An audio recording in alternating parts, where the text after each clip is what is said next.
natin siya bilang si Maria Fernandez Acuña de San Roman, ang mabait na ina na tiniis ang lahat para lamang sa kanyang pamilya. Isa siya sa mga pangunahing tauhan ng tanyag na telenovela, ang La Madrastra. Halina't kilalanin natin ang mahusay na aktres sa likod ng telenovelang Inyo Nang Minahal. Ipinanganak noong ika-31 ng Mayo, taong 1962 sa Mexico City. Kilala siya sa tunay na buhay bilang Victoria Eugenia Guadalupe Martinez del Rio Moreno. Maaga niyang pinangarap na maging isang aktres dahil na rin sa pagkahilig niyang manood ng mga soap opera sa telebisyon. Dahil sa taglay niyang talento, taong 1980, nakilala niya si Ernesto Alonso. Mula noon, naging bahagi na siya ng soap opera na Conflictos de un Médico.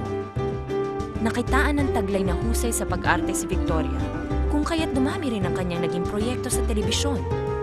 Dahil sa ibinigay na oportunidad sa kanya ni Valentin Pimstein, gumanap siya bilang pangunahing tauhan sa soap opera na La Fiera noong 1983. Bagamat abala sa pagiging ina at pagiging asawa, hindi ito naging hadlang kay Victoria upang muling ipakita ang kanyang husay sa pag-arte.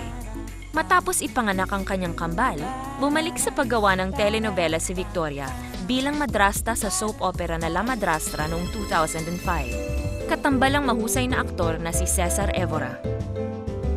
Lubos itong tinangkilik ng marami, kung kaya't lalo pa siyang hinangaan ng kanyang mga taga-suporta. Taong 2008, muli siyang nakasama sa telenovelang En Nombre del Amor bilang Macarena, kasama ang ilang tanyag ding aktor na sina Leticia Calderon, Arturo Peniche at Alison Los. Taong 2010 naman ay gumanap siya bilang si Victoria sa telenovelang Triunfo del Amor, kung saan ay muli niya nakatrabaho si Cesar Evora. Tunay ngang mahusay at katangi-tangi ang taglay na talento ni Victoria Rufo. Hindi lamang siya kilala sa kanyang kagandahan at nakakahumaling na personalidad, kundi sa husay niyang magpasaya, magpaiyak, at magpabigat ng kalooban sa harap ng kamera.